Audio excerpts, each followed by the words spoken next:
আসসালাম বাবা, কি খবর বাবা? আজকে ওই যে আবার এই গরমের ওষুধ বানাইছিস। যে গরম পড়ছে বাবা, বুঝছাও? হ্যাঁ। ইয়ার একটা চা যদি কেউ খায় পারে, আর গরম ছাড়া কাজ কেনা দেবো না বাবা। এটা কি গরমের ওষুধ না? পুরো গরমে ওষুধ। তেঁতুল ছাড়া একদম দেশাল তেঁতুল। তেঁতুল দেখা যাবো বাবা, এই যে দেখা তো কাছে দেখা যায় একদম দেশাল একদম দেখা যাচ্ছে না। দেশাল। ইয়ার একটা চা যদি কেউ খাইতে পারে না বাবা, তার গরম কাজ কেনা দেবো না, এটা গ্যারান্টি। এটা আপন পক্ষ থেকে একটা গ্যারান্টি, বুঝছো বাবা? হ্যাঁ, একটা চা যদি কেউ খায় আপন করবে সবাই, তার গরম কাছে হইব না, গ্যারান্টি দিয়ে দিলাম না। একদম গ্যারান্টি। এই গরম কাঁচা হয় না বাবা, 4 টাকা ফেরত। এই তো।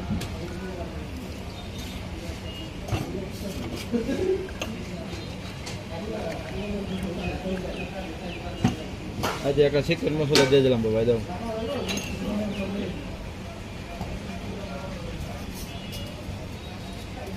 সব কিছু চামচ দিয়ে দিল না। সব চামচ চেক করে দিই কি অবস্থা। হ্যাঁ, দেখো। হুম